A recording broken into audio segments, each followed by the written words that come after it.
देखो रे भाई, हम सोचे थोड़ा चलेगा, कट गया तुरंत में। तो ये 100 मीटर ऊंची एक मीनार है। यहाँ पे 100 मीटर ऊंची एक मीनार है और इसका बोला कि चोटी ए से और उसके आधार बी से एक चट्टान की चोटी, इसका बोल दिया कि उन्नयन कोण 30 डिग्री। इस आइटम को बोल देंगे 30 और इसको बोल देंगे 45।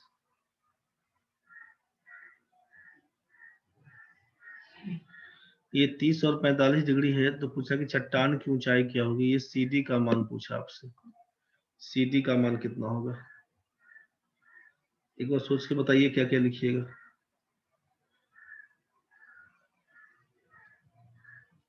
चट्टान की ऊंचाई क्या होगी तो क्या करिएगा सोचिए। अब ये 100 मीटर है तो इसको भी 100 मीटर लिखना पड़ेगा। यहाँ पर मान लेते हैं कि इसको ई कर देते हैं। इसका मान क्या है, इसका मान अगर एच पकड़ लेते हैं, ठीक है। इसका मान अगर एच पकड़ लेते हैं तो क्या लिखिएगा बताइए। अब इसका मान बी डी का मान तो हमको नहीं मालूम। बीडी का मान अगर एक्स मीटर बोलते हैं, बीडी बीडी के मान को अगर एक्स मीटर बोलते हैं तो आपको इसका भी मान एई का मान भी बोलना होगा एक्स मीटर ही, एक्स मीटर ही बोलना होगा। तो एक बार हम लोग बात करते हैं कि इन ट्रायंगल किस में, तो ए सी ई में बोल दें। ए सी ई में तो लिखिएगा कि tan 30 डिग्री बराबर, tan 30 डिग्री बराबर बोलिएगा सी ई बट्टा ए ई। tan 30 का मतलब है 1/√3, सी ई का मतलब h, ए ई का मतलब है x। तो यहाँ से आप क्या कर दीजिएगा कि x बराबर लिख दीजिएगा √3h, क्योंकि अल्टीमेटली h का मान निकालना है। क्रॉस मल्टीप्लाई करिएगा, x का मान √3h कर दीजिएगा। लिखिएगा ऑल्सो इन ट्रायंगल, अभी बी सी डी में बात करिए, बी सी डी में तो क्या लिखिएगा tan 45 डिग्री बराबर लिखिएगा आप यहाँ पे सी डी बट्टा बी डी। tan 45 का मान 1 होगा, सी डी का मान होगा h प्लस 100 और बी डी का मान हो जाएगा x। यहाँ से क्या लिखिएगा x का मान, x का मान लिखिएगा आप h प्लस 100, इसको बोलिएगा इक्वेशन 2। और यही पर पकड़ लीजिएगा ना कि फ्रॉम 1 एंड 2 में क्या लिखिएगा, फ्रॉम 1 एंड 2 वी हैव, दोनों जगह x का मान दिया हुआ था तो यहीं से लिखिएगा ना कि √3h बराबर लिखिएगा h प्लस 100। यहीं से लिखिएगा √3h माइनस h बराबर 100 करिएगा। h को कॉमन पकड़ लीजिएगा तो √3 माइनस 1 बराबर लिखिएगा 100। h का मान बन के आएगा 100/√3 माइनस 1। यार इसी का कंजुगेट से गुना कर दीजिएगा तो हो जाएगा √3 प्लस 1/√3 प्लस 1। सोचिए √3 प्लस 1 माइनस 1 तो 2 हो जाएगा, नीचे ऊपर काटिएगा 50 बन जाएगा। आंसर हो जाएगा आपका 50 इंटू √3 प्लस 1 वाला केस, 50 इंटू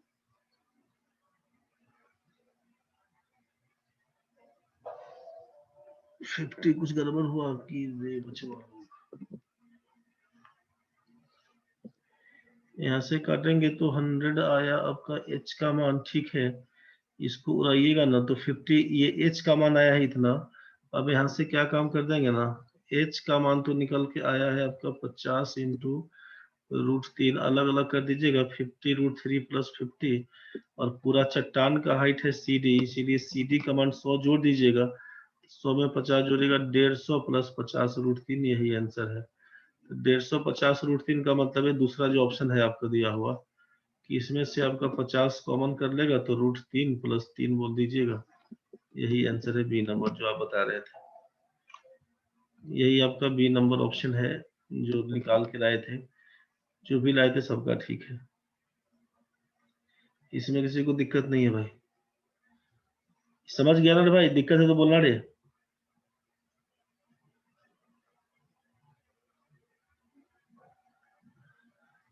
एक बार लास्ट देख लो, एक बार लास्ट क्वेश्चन बना के देख लो एक बार। क्वेश्चन तुम्हारा है कि भूमि तल से एक भवन के शीर्ष और उसकी चिमनी के शीर्ष के उन्नयन कोण क्रमशः x डिग्री और 45 डिग्री है तथा उस भवन की ऊंचाई h मीटर है, तो चिमनी की ऊंचाई मीटर में कितनी होगी।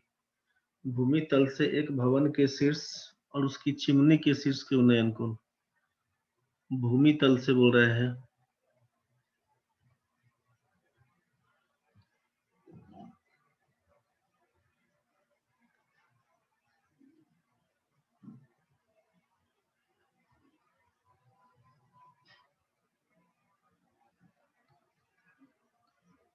ये भूमि तल इस पॉइंट से मिलाते हैं, अगर मान लो जी ये भवन का शीर्ष है और इसका चिमनी मतलब ऊपर में कोई झंडा वंडा लगा हुआ है, चिमनी का मतलब ये समझना है। यहाँ से इसको बनाइएगा। ये सोचिए क्या ना कि ये ए बी हमारा भवन है और उसके ऊपर में एसी चिमनी है, ठीक है। और ये पॉइंट हम लोग यहाँ पर डी पॉइंट से देख रहे हैं। तो क्या बोला कि उसकी चिमनी के शीर्ष, भवन का शीर्ष है x डिग्री, इसको x पकड़ा दिया, चिमनी वाला कहानी को बोल दिया 45 डिग्री, भवन की ऊंचाई को बोल दिया h मीटर, इसको बोल दिया h दिया हुआ है h। तो पूछा चिमनी का एसी का मान पूछा आपसे, ठीक है, एसी का मान पूछा। एक बार ट्राई करके सोचिए क्या लिखिएगा। बीडी का मान तो मालूम नहीं था, बीडी का मान मालूम नहीं है, क्या लिखिएगा। बीडी के मान को अगर मान लीजिए वाई लिख देते हैं अपने मन से, वाई मीटर, तो एक्चुअली में वाई हटाना पड़ेगा। तो क्या काम करेंगे सोचिए कि इन ट्रायंगल, अगर हम लोग बात करते हैं पहला काम ए बी डी में, in triangle A B D, सोचिए ट्रायंगल ए बी डी छोटे वाले में, तो क्या लिखिएगा ना कि tan x डिग्री बराबर, लिखिएगा आप A B by B D, A B by B D. A B का मान तो h दिया हुआ है और बी डी का मान y दिया हुआ है। क्वेश्चन में आपका h वेरिएबल है, x वेरिएबल है, लेकिन y तो नहीं है, y तो हम माने हैं, समझ रहे हैं ना, तो y को तो हटाना पड़ेगा हमको।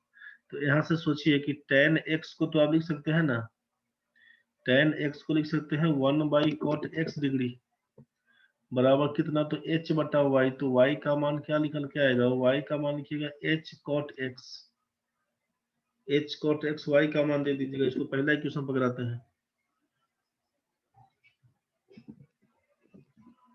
ऑल्सो इन ट्रायंगल पूरा वाला में सी बी डी में बात करेंगे अगर, तो क्या लिखिएगा सोचिए, सी बी डी में बात करिएगा तो लिखिएगा आपकी tan 45 डिग्री बराबर लिखिएगा बी सी बट्टा बी डी। tan 45 का मान 1 होता है, बी सी का मान कितना, तो बोलिएगा कि एच बी डी बराबर लिख देंगे हम लोग बी सी, समझ रहे हैं ना।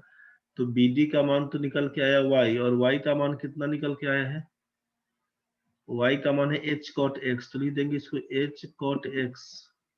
bd का मान, ये जो y दिया हुआ है क्लियर है ना भाई, y का मतलब तुम्हारा है bd, bd बराबर y बराबर ये समथिंग आया हुआ, तो h cot x बराबर bc, bc का मतलब हो जाएगा तुम्हारा ab ba प्लस ac, मतलब h प्लस ac, ac का ही तो मान पूछा था। तो ac का मान क्या पूछिएगा, h cot x minus h बोल दीजिएगा, h cot x minus h metre, यही आपका आंसर है, h cot x minus h। यही को आप बी नंबर ऑप्शन लगा दीजिएगा। एक बार समझने का कोशिश करिएगा, दिक्कत बनेगा तो बताइएगा, ठीक है। क्वेश्चन सिंपल सिंपल बन गया है आपसे, एक बार ट्राई करके अपना देख लीजिएगा। सारा क्वेश्चंस को ना एक बार रेशियो के हिसाब से कोशिश करिएगा बनाने का, बन गया तो ठीक है, दिक्कत बनेगा तो कोई बात नहीं है, कल इसको एक बार डिस्कस कर लेंगे हम लोग। चलिए, तो कहानी खत्म है आज की।